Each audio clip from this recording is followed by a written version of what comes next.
The rag in Anna's hand slid to the floor. Her fingers had gone numb the moment she saw the small, slightly faded photograph. A beautiful young woman smiling shyly into the camera. Her breath caught. She knew that face. She had seen that exact photo 1,000 times before. Back in their small village in Enugu State, it sat on a wobbly wooden shelf beside a flickering kerosene lamp and her mother's worn Bible. It was her mother, Ngozi, the woman who had raised Anna alone in a leaking mud house. The woman who sold her best wrappers to pay Anna's school fees. The same woman who had died just 1 year ago after a long fight with kidney failure because they couldn't afford the hospital bills. And now, here was her picture inside the drawer of the richest man she had ever met.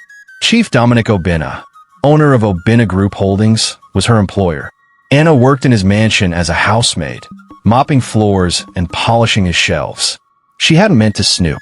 She was cleaning his study when she noticed the bottom drawer was slightly open.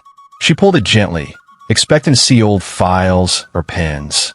Instead, her mother's face smiled up at her from the past. Her hand shook.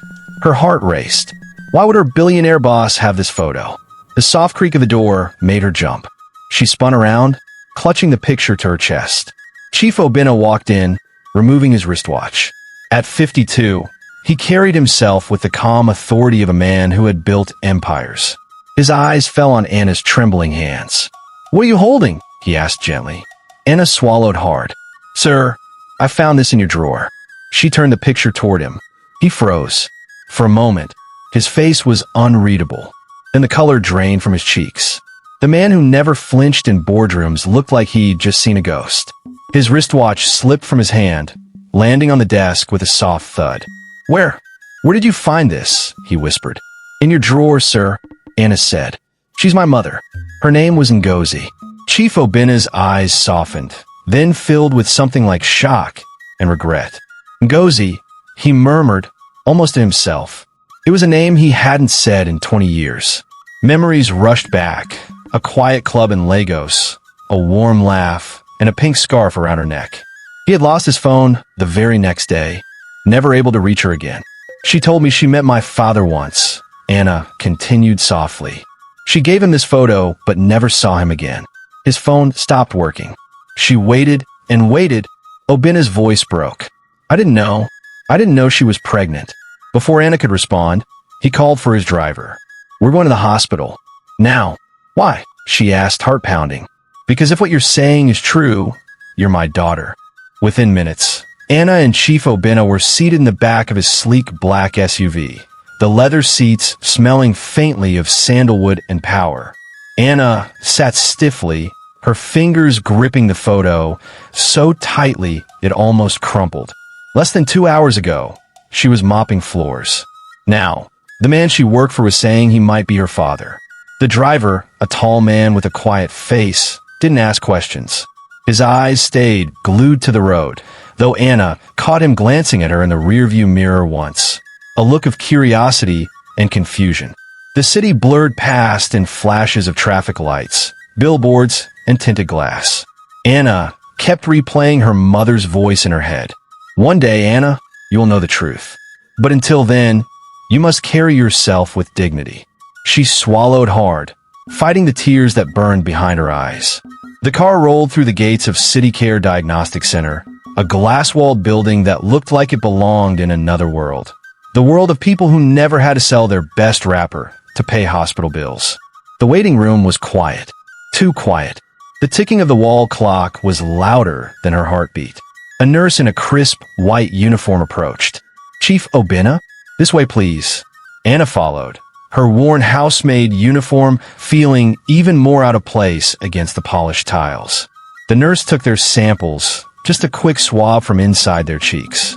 Anna sat on a steel chair, her knees bouncing uncontrollably. Chief Obinna paced the small room, his usually steady face showing cracks of unease.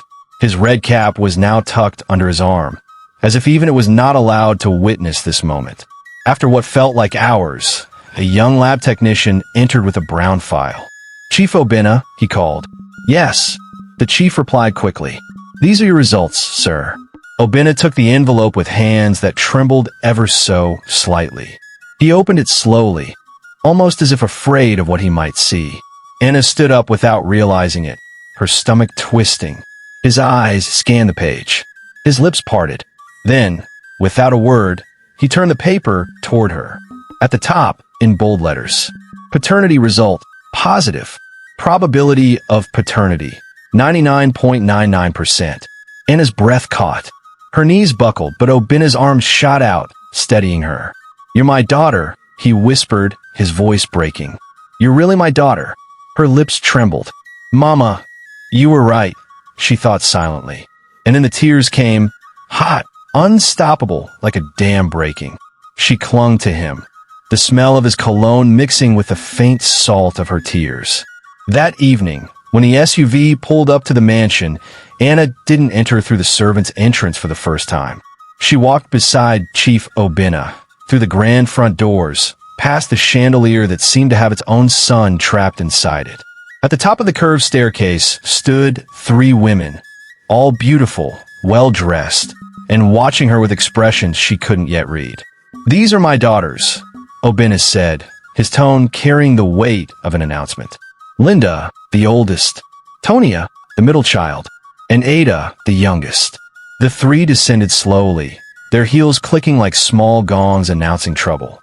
"This," Obinna continued, "is Anna. She's my daughter. Your sister." Silence. Linda's arms folded across her chest. Her eyes were sharp, her voice sharper. "Sister? That Maid?" Tonia's lips curled into a mocking smirk. "You can't be serious, Dad. I've done a DNA test," Obinna said firmly. "She's mine. She's staying." Ada's face softened with curiosity, but she said nothing. Linda took a step forward. "We don't know her. We don't need her here. You will treat her with respect," Obinna warned, his tone like thunder about to break. "Whether you like it or not, she's your blood." Anna stood quietly, her hands clasped in front of her. She didn't want pity. She only wanted a chance. The next morning, the air at breakfast was heavy enough to chew. Anna greeted them politely. "Good morning." Linda ignored her completely. Tonia let out a little laugh. "I thought the wind said something." "Enough," Obinna snapped, his fork clinking against his plate. Anna put her spoon down gently. "It's okay, Daddy. I'm used to eating alone." She stood to leave, until Ada's voice stopped her. "You want to be a doctor, right?" Ada asked. Anna blinked. "Yes. My tutor has extra chemistry books. You can borrow them if you like." Tonia's fork dropped loudly against her plate. "Ada," Obinna smiled faintly. "Thank you, Ada." Anna's voice was soft, but the gratitude in it was deep. "Thank you." For the next few days, the mansion felt like a battlefield. Linda ignored her. Tonia mocked her whenever she had the chance. Only Ada made small efforts to talk. Obinna tried to bridge the gap, taking Anna shopping for clothes, asking about her dreams, telling her stories about her mother. But at the dining table, the coldness never melted. Then, one morning, trouble came in a cream-colored envelope sealed with red wax. It was a calm morning. Chief Obinna sat in his study, sipping his tea from a porcelain cup painted with gold trim. The scent of roasted coffee beans from the kitchen floated faintly in the air. A soft knock came at the door. His personal assistant, a man named Felix, stepped in holding a cream-colored envelope sealed with deep red wax. "This was delivered by hand, sir. No sender name, no return address," Felix said, his voice low. Obinna frowned. "Delivered by hand?" Felix nodded. "Yes, sir." The gate guard said it was a man in a black cap. Left immediately. Obinna's instincts stirred. He had been in business too long not to recognize the scent of trouble. He broke the seal and unfolded the letter. His eyes scanned the short, typed words. A shadow passed over his face. His jaw tightened. His breathing slowed, but his eyes were like coals ready to burn through paper. Without a word, he called out, his voice carrying through the mansion. "Anna, come to my study." Upstairs, Anna was at the small desk in her room, flipping through the chemistry books Ada had given her. She froze at the tone in his voice. It wasn't angry. It wasn't gentle. It was heavy. She hurried down the hall and stepped into the study. "Daddy." He handed her the letter. "Read this." Anna's eyes moved slowly over the words. A word of caution, Chief Obina. You've let Gold Digger into your home. That girl is not who you think she is. We know where she came from and what her mother was. Soon the public will know too. She's here to ruin you. No signature, no name, just poison. Anna's fingers trembled. They call my mother a gold digger. Obina's voice was hard. I've had enemies all my life, Anna. But this is someone inside the circle. Someone close enough to know where to strike. A knock came at the study door. It opened before Obina could answer. It was Tonia. Her expression was falsely sweet. Her tone dripping honey that felt more like acid. What's going on here? Obina's eyes narrowed. Did you write this? Tonia looked offended, too offended. What? Me? Why would I waste my time? Anna's voice shook. Why do you hate me so much? Tonia stepped closer, her smirk razor sharp. Because you don't belong here. This is our life. Our family. You're just a stranger with a sad story. Anna's throat tightened. I never asked for anything. You got everything, Tonia shot back. A room, new clothes, daddy's attention. Do you know how long we had to fight for his approval? Happy hi bestie. If you enjoyed this story so far, don't forget to like and subscribe and comment where you are watching from. Enjoy! She's your sister, Obina thundered. Blood confirmed it. That's the end of it. Tonia scoffed. Then maybe you should explain why Mom had to suffer raising us while you were busy with some girl in a village. Her words cut deep into the silence. Then she stormed out, the door slamming behind her. That evening, the letter's poison began to spread. Someone, and Anna didn't have to guess who, had leaked a photo of her walking beside Chief Obina at a charity event last week. By nightfall, gossip blogs were buzzing. Another maid climbing the ladder. Billionaire loses mind, adopts stranger. From dust to diamonds. Is she the new queen of the Obina Empire? Even the staff began whispering when she passed. In the kitchen, she overheard the cook and one of the drivers. She's just pretending to be innocent, the driver muttered. All that my mother died, I suffered story. Now see, she's living like a princess, the cook replied. Anna stepped back before they noticed her. Her throat burned. That night, she didn't come down for dinner. She stayed in her room, sitting cross-legged on the bed with her mother's photo in her hands. Mama, she whispered, is this what you wanted for me? Because I don't think I belong here. The next morning, her eyes were swollen from crying. She had barely slept when a knock came at her door. Come to the study, Obina's voice called. Her heart tightened. Was there more bad news? When she stepped in, he was standing by the window, holding a white envelope. This time, his face wasn't stormy. It was calm, almost smiling. He handed it to her. She opened it slowly. Her eyes widened. It was an official admission letter from Lagos College of Medicine. I didn't even finish my application, she stammered. I did, Obina said with a wink. I made a call. They reviewed your grades. You start next semester. All fees covered. Her mouth opened, but no words came. Tears filled her eyes again. Not from pain this time, but something warmer. Thank you, Daddy, she whispered, throwing her arms around him. He kissed the top of her head. Your mother wanted this for you.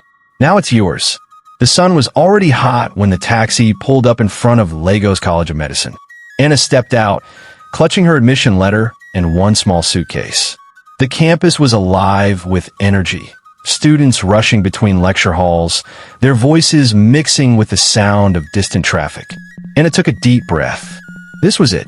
No mop, no servants' quarters, just the chance to become the doctor her mother had dreamed she would be. But that didn't mean the past had let her go. Her first day was a blur of orientation speeches, registration lines, and trying to navigate the maze-like corridors. Some students were warm and curious. Others gave her that look, the one that said, I know your story, and I'm already judging you. By the end of the day, she was standing under a mango tree with her timetable in hand, wondering where the anatomy building was when a voice broke through the noise. First day, she turned. A tall young man stood a few feet away, holding a stack of pharmacy textbooks. His smile was easy, his eyes warm. Yes, she admitted. I'm a bit lost. Come on, he said, adjusting his backpack. I'll show you around. I'm Emeka, final year pharmacy. From that day, Emeka became her unofficial guide, showing her where to get the cheapest lunch, lending her old notes, even waiting after evening lectures to walk her to the bus stop. Anna tried to keep the friendship simple, but there were moments, the way his eyes lingered on her when she laughed, or how his voice softened when he asked about her mother, that made her wonder if he saw her as more than just a classmate. Back at the mansion, life hadn't changed much. Linda still kept her distance. Tonia had toned down her insults, but still watched her like a hawk. Only Ada truly treated her like a sister. On weekends, Anna returned home to spend time with Obinna. He asked about her classes, bought her extra textbooks, and even insisted she take his driver when traveling at night. But something else was happening. Whenever she walked into the dining room, the conversation often stopped abruptly. Staff avoided her gaze. And once, she overheard Felix, the personal assistant, speaking on the phone. Yes, she's in medical school now. No, she doesn't suspect anything. But we have to move quickly before she graduates. He hung up before she could hear more. Medical school was brutal. There were nights she fell asleep over her books, waking up with ink marks on her face. She learned to survive on Gary and groundnuts when she couldn't face the cafeteria. And through it all, Emeka was there, helping her through organic chemistry, bringing her food when she was too tired to cook, and once holding her hand after she failed a small test and wanted to quit. Anna, he said gently, you're stronger than you think. Don't let this place break you. It was the first time she realized how much she depended on him. By her third year, she had earned the respect of her classmates and professors. But just when it felt like things were finally steady, trouble came again, this time more dangerous than before. It started with an anonymous text message late one night. Your mother wasn't who you think she was. Ask your father about 1998. The number was unknown. When she tried to call back, it had already been disconnected. She didn't tell Obinna immediately. Something in her gut told her this was connected to the old letter and maybe to the conversation she'd overheard Felix having. She kept it to herself for now. The real storm hit during the end-of-year gala at the mansion. It was supposed to be a celebration of Obinna's business success, with high-profile guests, media coverage, and a charity auction. Anna had come home for the event, wearing a simple but elegant blue gown Obinna had picked for her. Everything was going smoothly until the auction began. The host's voice boomed over the speakers. Our next item, a rare photograph from the late 1990s, featuring a young Chief Obinna and someone very special to him. Anna's heart dropped as the image appeared on the giant projector screen. It was her mother, Ngozi, younger, smiling shyly, standing beside a much younger Obinna. Gasps filled the room. Cameras flashed. Then the whispers started. That's the maid he brought into the house. Is that her mother? So the rumors are true. Obinna's face turned to stone. Anna's pulse thundered in her ears. And then, from somewhere in the crowd, a man's voice called out. Tell them the truth, Chief. Tell them what really happened to Ngozi. The entire room went silent. The words hung in the air like smoke after a gunshot. Tell them the truth, Chief. Tell them what really happened to Ngozi. Heads turned. Guests craned their necks. Cameras swung toward the back of the hall. A man stepped forward.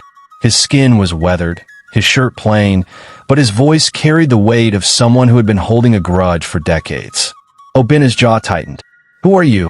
You don't remember me? The man scoffed. Of course not. Powerful men forget the faces of those they step on. But I remember you, and I remember her. He pointed at the projected photo of Ngozi. I was there the night she disappeared. Anna's breath caught. Disappeared. The man's eyes shifted to her, studying her face. Something in his expression softened. You look just like her, he murmured, almost to himself. Then louder, but you deserve to know, girl. Your mother didn't just vanish from this man's life. She was taken away. Gasps rippled through the room. Obinna's voice was like a whip. Enough. Security. No. Anna's voice broke through. She turned to her father. What is he talking about? Obinna hesitated, and in that hesitation, Anna saw something that scared her more than anger ever could. Fear. I said, remove him. Obinna ordered. 2 guards moved in, but the man kept shouting as they dragged him toward the exit. She was betrayed, Anna. Ask him about 1998. Ask him why she had to run for her life. The doors slammed behind him, leaving a silence so heavy it pressed on everyone's chest. Obinna turned to the host. Continue the program. But the night was ruined. The whispers never stopped, and Anna couldn't shake the image of her father's face when the man had spoken. Later, in the quiet of her room, she replayed the words over and over. Run for her life. Betrayed. Ask him about 1998. Hi bestie, kunyafo hivi kumyeshawa uruang. If you enjoyed the story so far, don't forget to like and subscribe for part 2. Comment where you are watching from and I will reply with my favorite emoji. Thank you.